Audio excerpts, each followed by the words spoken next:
जय गुरुदेव महाराज। ओम गुम गुरुभ्यो नमः।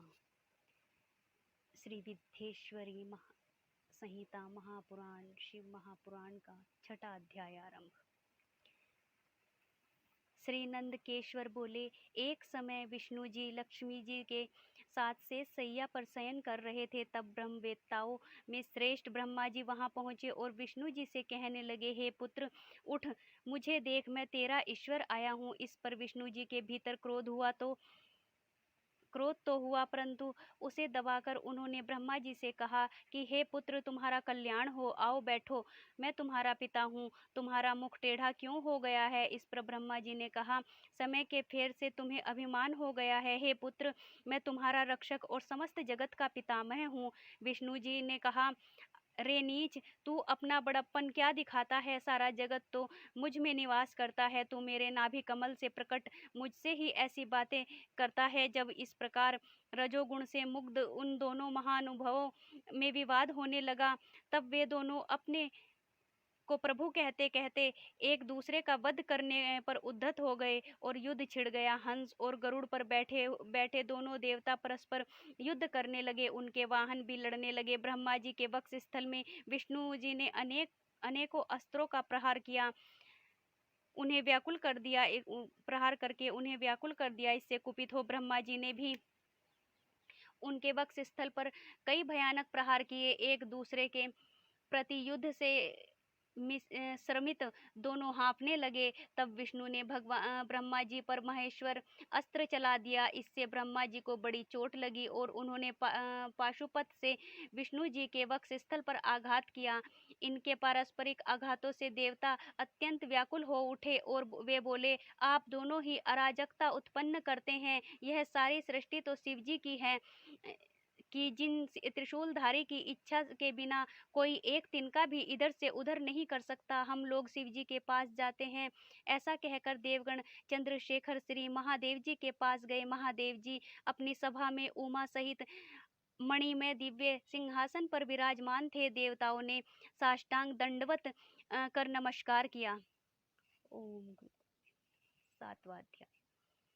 उन्हें देख महादेव जी गंभीर वाणी से बोले, हे पुत्रों, तुम कुशल से तो हो? मैंने सुना है कि ब्रह्मा और विष्णु परस्पर युद्ध कर रहे हैं और तुम लोग बड़े दुखी हो।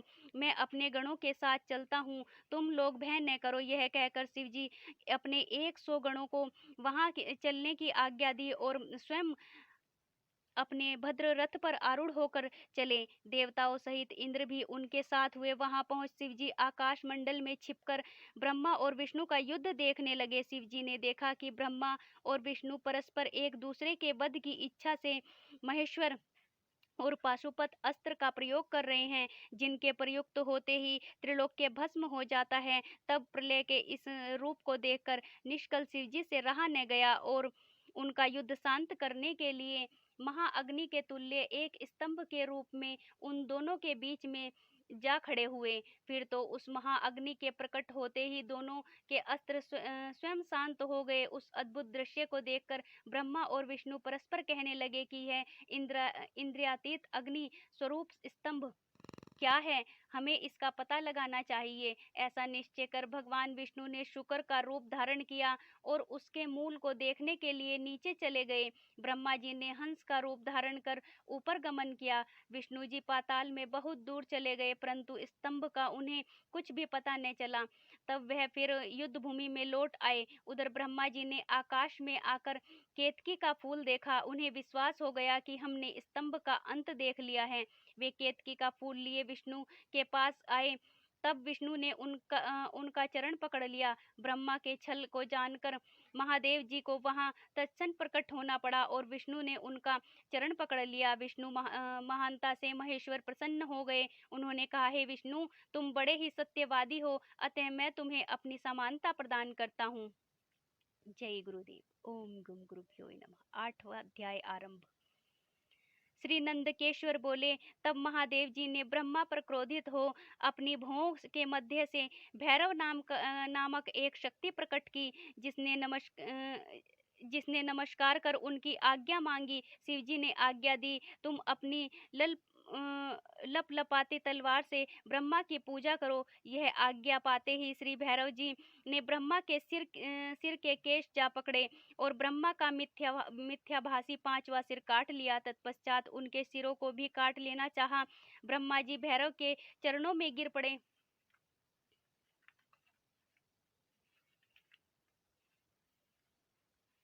यह देख विष्णु ने रोते हुए बालक के समान शिवजी के चरणों का आश्रय लिया और यह प्रार्थना की कि प्रारंभ में आप ही ने कृपा कर इन्हें पांचवा सिर प्रदान किया था, अतः उन्हें क्षमा कर प्रसन्न हो जाइए।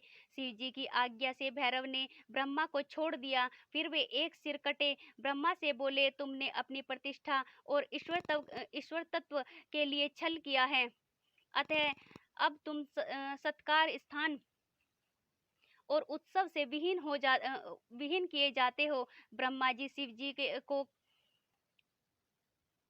हे स्वामी, हे वरद कहकर अपना पांचवा सिर मांगने लगे। ईश्वर ने कहा, अराजकता के भय से मैं विश्व स्थिति को बिगड़ने न दूंगा। हे पुत्र, जो अपराधी हैं उन्हें तुम दंड दो, लोक मर्यादा का पालन करो। मैं तुम्हें वर देता हूँ कि आज से तुम गणों के आचार्य हुए, कोई भी यज्ञ तुम्हारे बिना पूर्ण न होगा। ब्रह्मा जी से ऐसा कहकर ईश्वर उस केतकी के पुष्प से बोले, रे मिथ्याभासी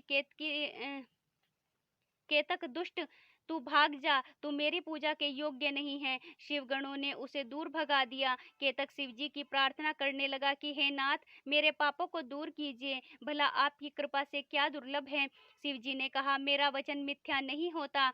हम तो तुम्हें नहीं स्वीकार करेंगे, परंतु तू मेरे भक्तों के योग्य है और इस प्रकार तेरा भी जन्म सफल होगा और जहाँ मेरी मंडप रचना होगी उसका सिरमौर तू ही होगा। तब महादेव जी केतक ब्रह्मा और विष्णु पर कृपा कर देवताओं में आए। देवताओं ने उनकी यथोचित पूजा की। शिव जी अपनी शोभित सभा में जा बैठे।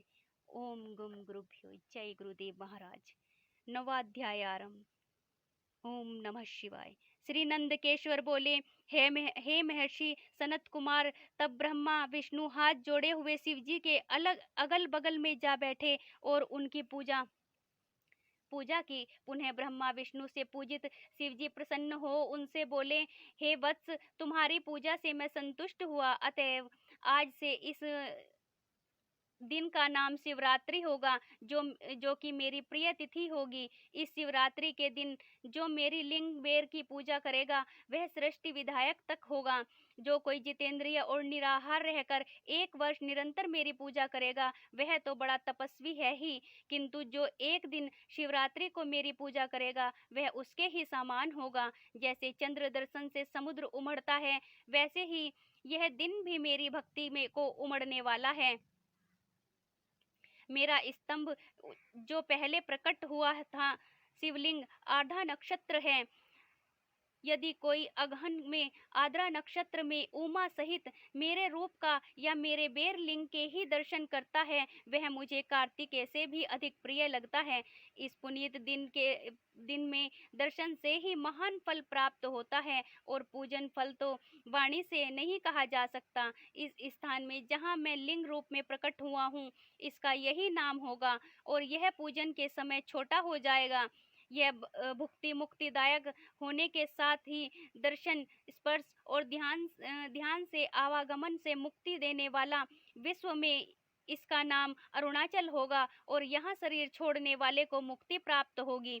जो इस लिंग में मुझ परमेश्वर की पूजा करेंगे उन्हें सालोक्य, सामीप्य, सारूप्य, सृष्टि और सायुज्य 5 प्रकार की मुक्ति प्राप्त होगी और आप सब भी अपने इष्ट को प्राप्त करेंगे। फिर तो ब्रह्मा विष्णु के युद्ध में जितनी सेना मारी गई थी, उन सबको शिव जी ने अमृत वर्षा कर जीवन दान प्रदान किया और उन दोनों की परस्पर शत्रुता को भी यह कहकर समाप्त कर दिया कि मेरे सकल और निष्कल दोनों स्वरूप हैं, जैसा और किसी का नहीं है और इसलिए कोई और ईश्वर नहीं हो सकता। मेरा एक तो स्तंभ लिंग रूप है और दूसरा निष्कल सगुण रूप ईश्वर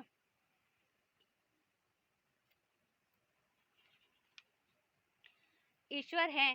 ये दोनों ही रूप सिद्ध हैं। बड़ा आश्चर्य है कि तुम लोगों ने अपने को ईश्वर मान लिया, उसे ही दूर करने के लिए मैं संग्राम भूमि में आया।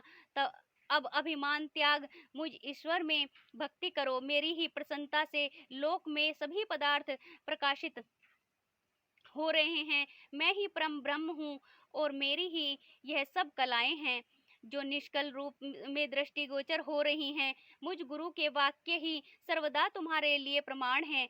तुम्हारी प्रीति देखकर ही मैंने ऐसा कहा है, मैं सगुण निर्गुण दोनों हूँ। यह सब कुछ मेरा और ब्रह्म ज्ञान देने के लिए ही मैं निष्कल रूप से प्रकट हुआ हूँ। मेरा यह निष्कलत्व ब्रह्म ही ब्रह्म का बोध करावेगा, जिससे मेरा आत्मिक संबंध है लिंग और लिंग के अभेद में यह नित्य ही पूजनीय है। जो मेरे इस लिंग रूप की स्थापना करेगा, वहां मैं अप्रतिष्ठित रूप से रहता हूँ। मेरा लिंग रूप प्रधान और वेर रूप गौण है। लिंग अभाव में वेर सहित भी यह स्थान क्षेत्र नहीं होता।